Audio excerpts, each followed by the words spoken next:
Hello, hello, hello. This is Carla Michelle, and I am so happy that you once again have tuned into the Strong Woman's Network podcast. And if you don't know, it represents strategy, being talented, having resilience, being optimistic, and understanding that you're necessary. And if you have strategy and you're talented and you're resilient and optimistic and necessary, you need to go global. If it's not your world, it's the world, or not the world, it's your world that you need to be impacting. So I am here again today with another great guest and a dear friend of mine and a colleague in so many ways.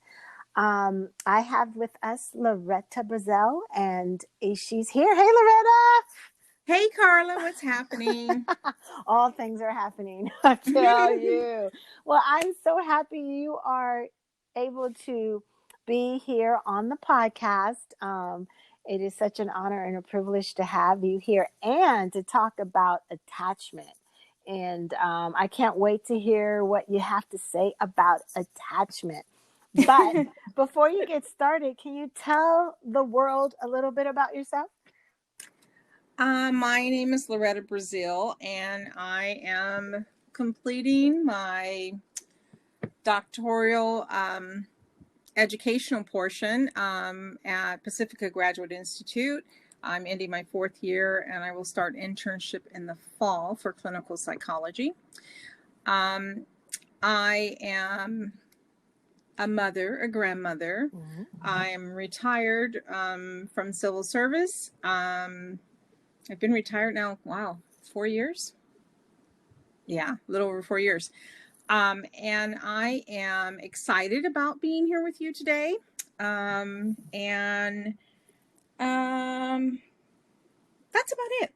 Well, that's good stuff. You got a lot going on. So kudos to you. So I know this, but your journey your journey with your academic achievements were later in life.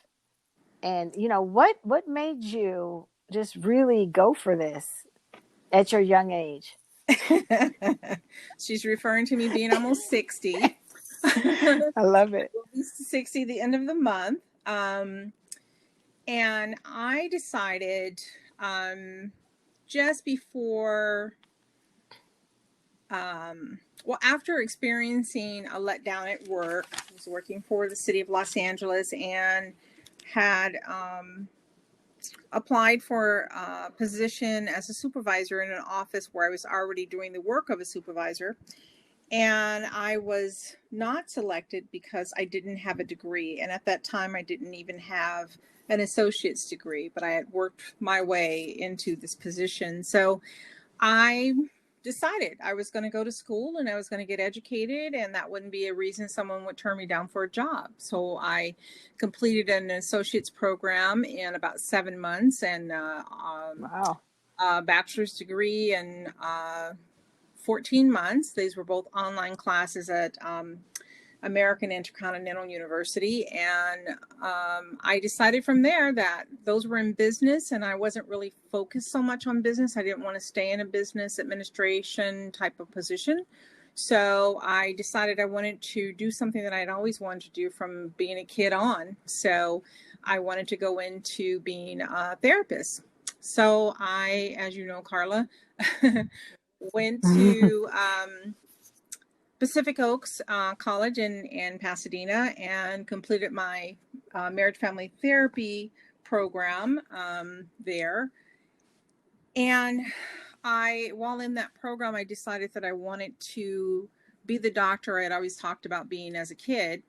And so decided while in that program that I was going to pursue a doctoral position or program so that I could fulfill my own dream. So that's what I did. I retired at 55, and the following year I started a doctoral program after completing my master's program. So following it through, which is so important to me. So here I am. Yeah, and you should be so proud of yourself. I know I am. It's not an easy feat to to, do what you're doing and to put the hours in and the time in and the writing in, but you're doing it. And you did it after retirement, where some people believe that after retirement, you just retire. Yeah, I tried that. I tried that. I retired in October 2015, and I started working in January of 2016 because I've had a job since I was 13, 14 years old. And I just didn't know how not to work. I could stay at home and shop all day, but I was going to run out of money real quick. And so I started working for a private practice in Pasadena, Soul Tenders. And I did some billing work for them initially, and then began to see clients there as an MFT intern. So I had that opportunity to work with a group of women that was fantastic and just so fulfilling, and then moved from there into when I began my doctoral program. I left them to pursue the program only, and that was my primary focus. So it's been a wonderful journey in that respect. I've had a lot of learning experiences along the way, but for the most part, I think that I really cherish this part of my my educational growth and pursuit. Well, you should. And I know one of the things that we've talked about when we've met is this thing about attachment. So I want to move into that if you're ready, because I think you're ready, because I think it's so important that we understand how much attachment at birth or in the womb, if we can go that far, plays a role in who we are today. So the floor is yours. Okay. So attachment styles basically refer to like patterns of approaching developing relationships with other people, and it starts even before your birth. So in the womb, how the mother's energy and attachment has been is represented in the way that a child will attach to their primary caregiver, which often is the mother. Most often is the mother. And so in our early experiences with primary care providers, our caregivers, we create a foundation of either being secure or insecure. And what that looks like is secure attachments means that the child is very well-rounded. They have a feeling of being safe and being secure in their environment, and they try new things, and they're praised, and they're given accolades and encouragement to continue doing what they're doing. In insecure attachments, the styles tend to be a little bit different. So where a secure child or individual will connect easily and not be so concerned about people leaving them and not coming back. So they're not worried so much with abandonment issues and things like that. As insecure attachments include the anxious or the avoidant type of attachment patterns. And so the anxious attachment patterns are represented in people who tend to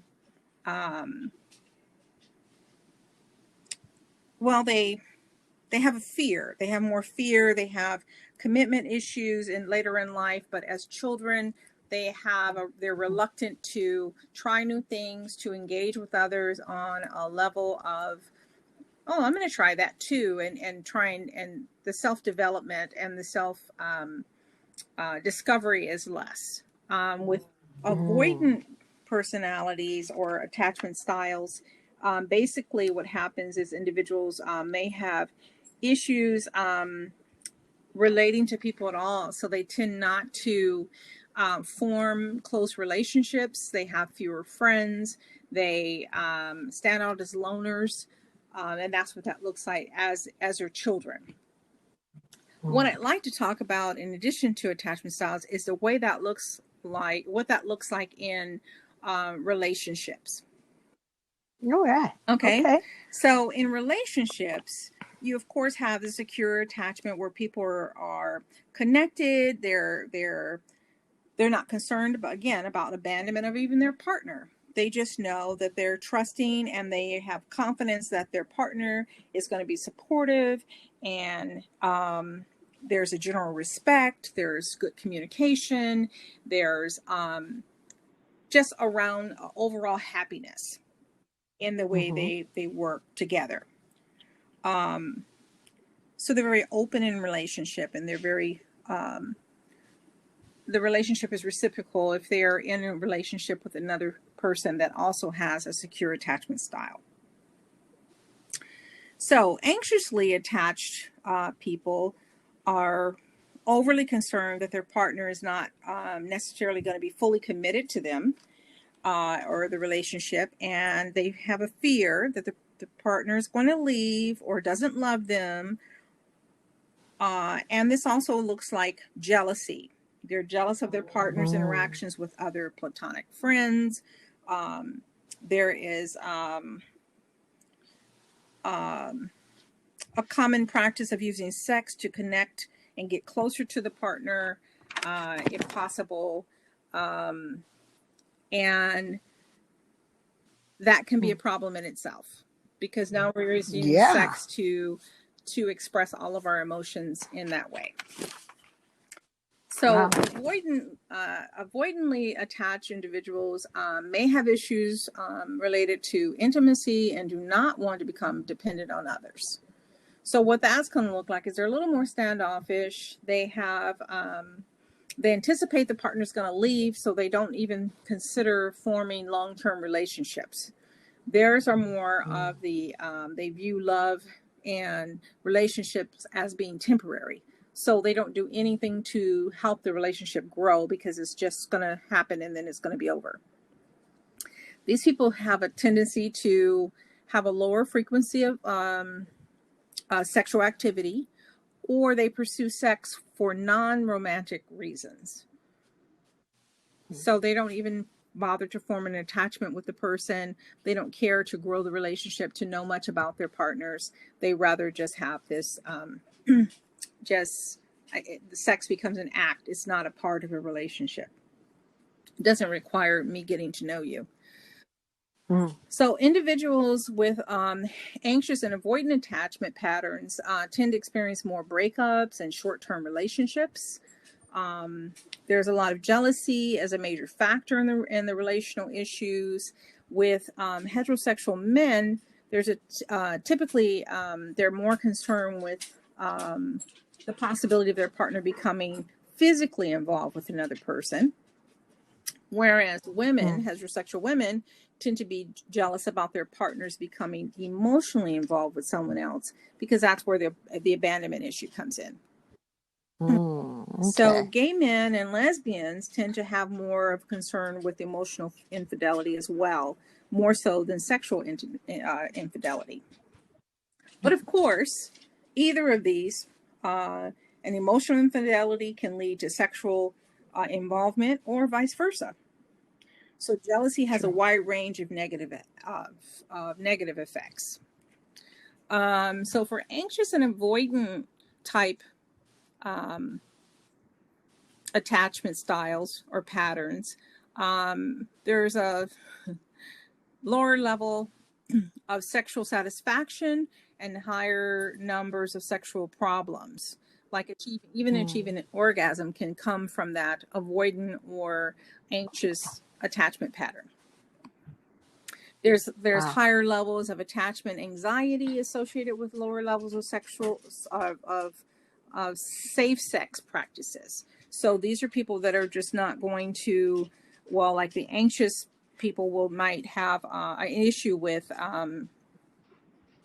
even negotiating the use of condoms, because they have that fear of the partner leaving or deciding not to be with them. So they may often just engage in whatever the partner wants, in a way, if it's not necessarily satisfying the partner, but it is more about them not being able to speak out for themselves. Wow. So in our relationships, especially conflict and breakups, which is frequently implicated in intimate partnerships, one of the things that comes about is intimate partner violence when we're less connected to our partners, or we have this fear, this jealousy, it becomes overpowering and can lead to physical violence. Cheating is also, or cheating or non-consensual, non-monogamous violation of sexual exclusive agreements. How's that?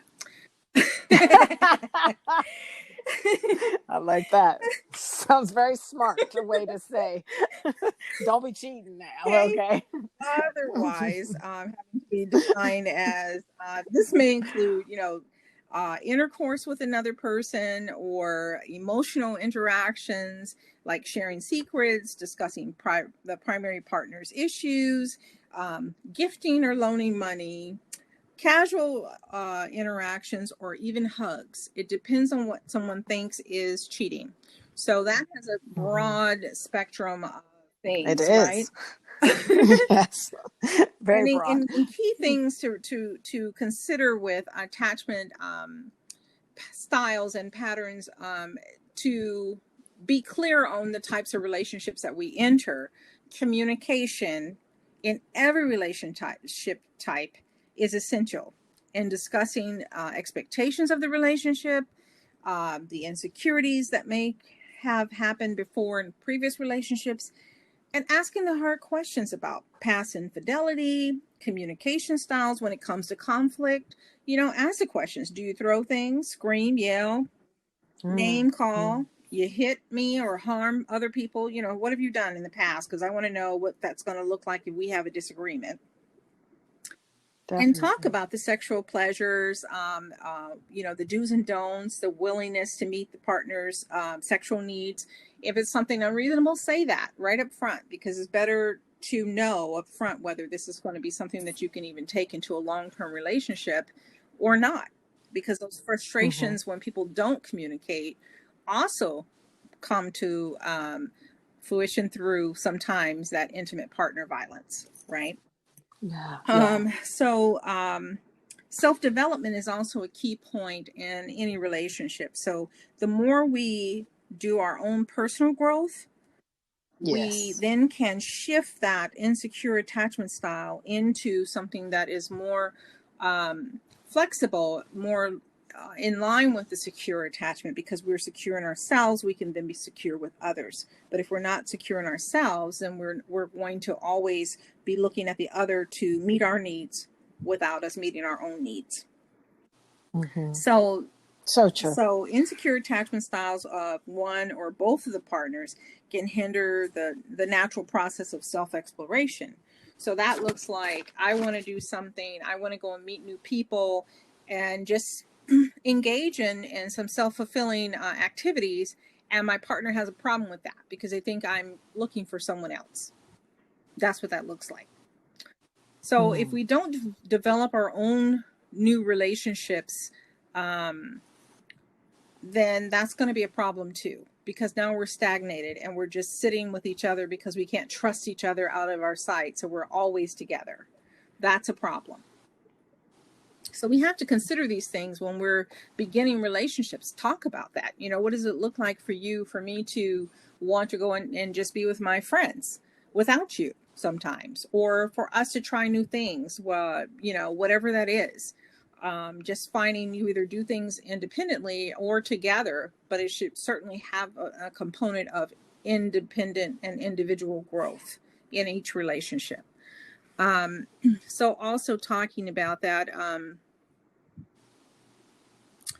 and you sometimes we have to go through a process of self-evaluation, the relationship evaluation, and then communicating with the partner and invoking change for each of the partner.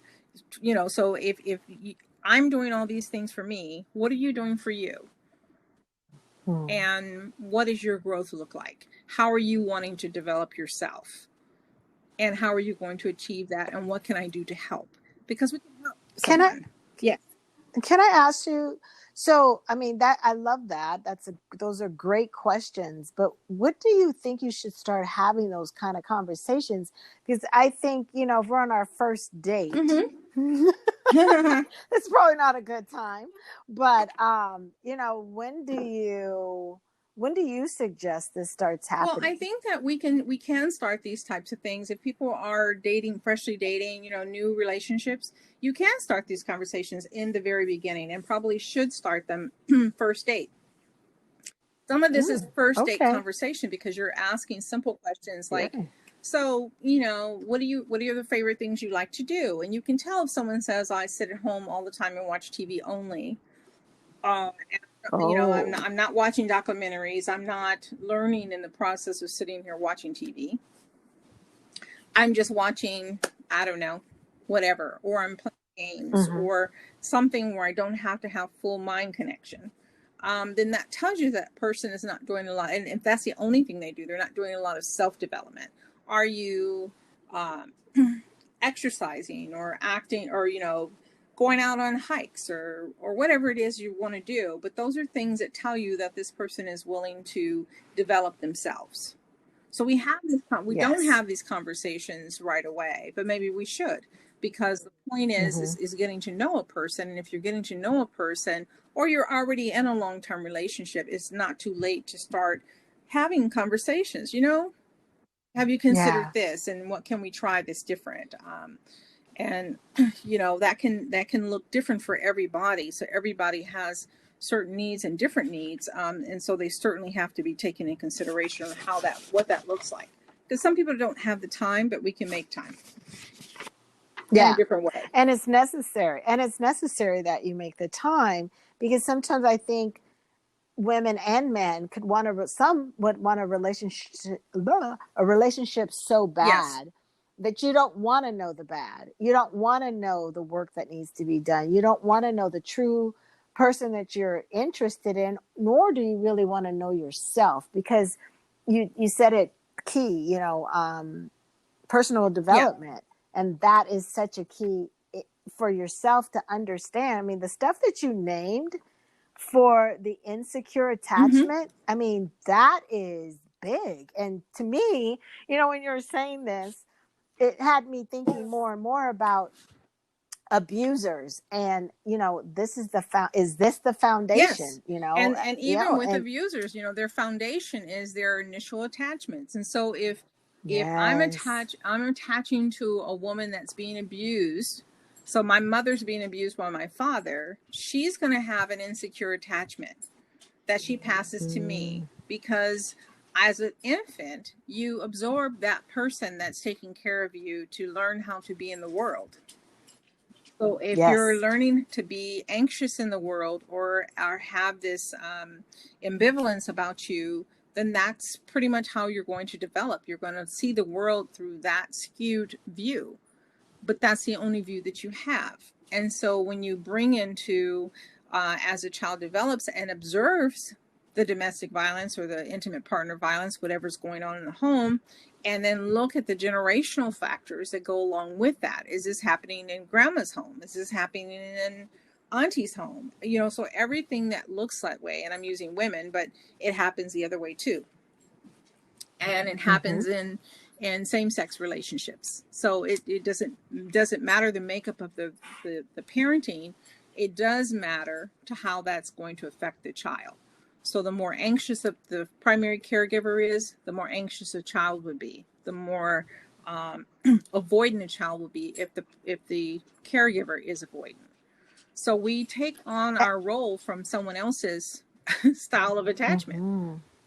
And that's crazy. And I mean, I don't know how many of us really realize, from the womb, like you said, it's from the womb. And then we also attract what we are. So insecure. Yeah. So it just keeps, and then we develop, unless we do some changing, some self-development, and get some very good assistance in making the adjustment, it can be changed. It's just a matter of awareness that you have it. And I'm hoping that those who are listening right now, if we'll just focus on you, we won't focus on anybody else. If you are dealing with, and this hit something for you and it explains why you're still single, or why you use sex as a tool, or why, you're not able to stay in a long-term relationship, it does, what's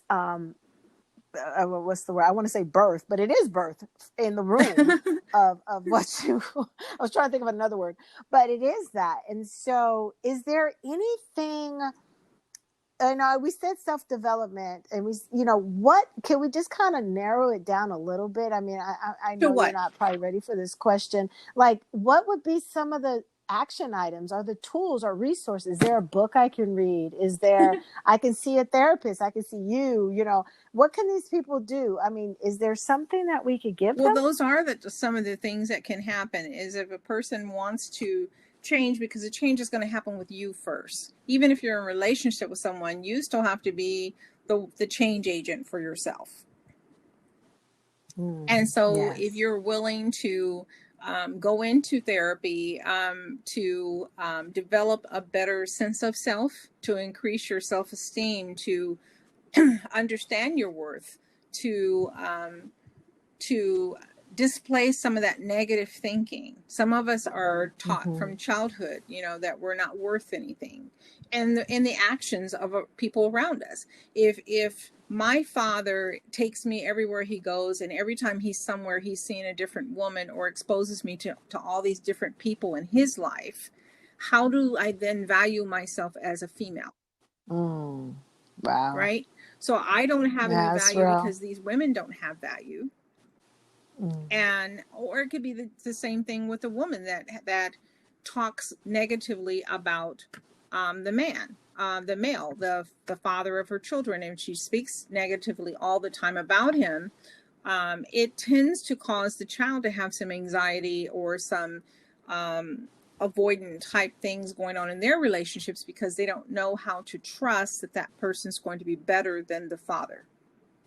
Wow, that's so true. And so, and a lot of, and vice versa, right, Loretta? And then the guy with the mom, and they don't trust the female, or the female that relies too heavily on the mother. So we have people that are enmeshed with the mother, daughters that are enmeshed with the mother, that fashion their relationships after the mother's relationship, which is also a failed relationship. And so we look for similar things in the partners that we choose, so that our relationship can resemble the parents' relationship or the caregiver's relationship. That's another problem. But we do that because we don't have any other attachment style, and we're not growing as individuals to develop a different attachment style.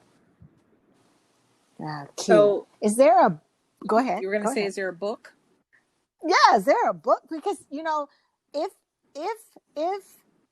if someone listening does not connect with you or me or a therapist or a coach out there, because some people, we believe we can cure ourselves, and I'm for that, but we also know we've had hours of therapy, required therapy, and then we do our own work. So, we've had that. We didn't think was a benefit at first. I don't know if you did, but it has turned out to be very beneficial. Yes. It has. And so is there a couple of books, or a book, or I don't have a particular book that I would say is going to be the catch-all for everyone. But one of the books I used to use when I was doing therapy with women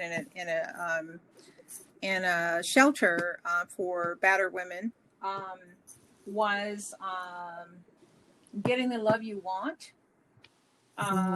That's good. And there's a couple of books to it.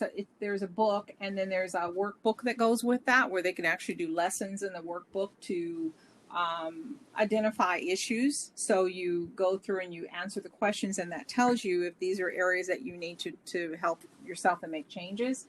And I think, if I'm not mistaken, I have it on the shelf. Okay. So this Getting the Love You Want is like I said, it's a book, and then a workbook that goes with. Harville, Hendrix. Harve. LLE is the first name, last name Hendrix, Hendrix. And he wrote this book in addition to with his writing partner Helen LaKelly Hunt. And the two of them, it's actually a couples book, but I use it as an individual for the ladies that I work with, and it seemed to resonate with them. They were able to answer some questions that they have been posing for themselves, you know, and like, oh, I can look at that. So it opens it up and talks about being able to learn and develop communication styles as one of partner, you know, in partnering in relationships and that type of thing. So, and, you know, making choices for conscious relationships and things like that. So that's one of the books that I have used, and I used that for a while. The Courage to Heal is another book. The Courage to Heal is for women and men also of survivors of child sexual abuse, because sometimes we have to look at those things too, because if you've been abused sexually as a child, even physically as a child, it's going to impact the way you are in relationship with other people. Yes. And we have definitely. to address those issues, because those are the things that come up when you're in an intimate partner relationship and people are wondering why you're not as expressive or wanting to be touched in a certain way. You have to be open enough to share with someone that you care about these things happen. But if you haven't admitted to yourself or did any work with it yourself, then how do you share that with another person? It's so taboo to talk about it, especially when it could be a parent or a very respected family member or a respected person in your community and your wherever, whatever. You know, it's so many. And again, that's another thing that strips us of our own identity and self-esteem, is if we're not considering ourselves to be just as important as that person that violates us. Yes, we downplay the importance of our role and our value, and we do it for the rest of our lives. And we're then protecting the abuser. Yes, you know, so those types of things. But there's, you know, a wealth of books that anyone can choose from that speak to them. Sometimes it's a matter of doing simple things like meditation with an intention of self-discovery and allowing the mind to just to process what's happening in your own life and how you're feeling emotionally. Because if we are in connection with our feeling senses about different things, then we can really begin to open up and manage our own lives. So those types of things. Agree. So you don't necessarily have to have a book. Sometimes it's just listening to yourself and actually allowing the emotions and the feelings to come through. Maybe it's in a dream that you've had and you need to express that dream and follow it through. What are the connections that make this dream possible? What is this going on for me? So, that's really good. Yeah. So there are different ways that people can reach out, but certainly through sitting with a therapist is one of the ways that we can start to heal our own selves. You know, we can open up and share with that person in that sacred space that is the therapeutic room and the alliance that you have with this therapist to do some self-discovery and development. Yeah. And it's not, and it just because it's not easy does not mean it's not worth the time that it takes to sit with yourself or to talk with someone else, because how you are on the other side of this is so much better than how you are showing up at this moment. So yeah, great. I love it. I don't know if there was anything else you wanted to share real quick. No, I think that's, you know, that's kind of it in a nutshell. And of course you can expand on that.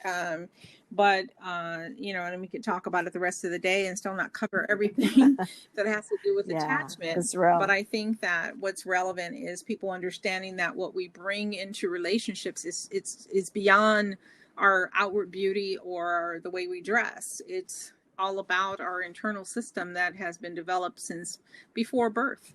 And, sometimes that relates also to the intergenerational trauma of certain indigenous people like African Americans.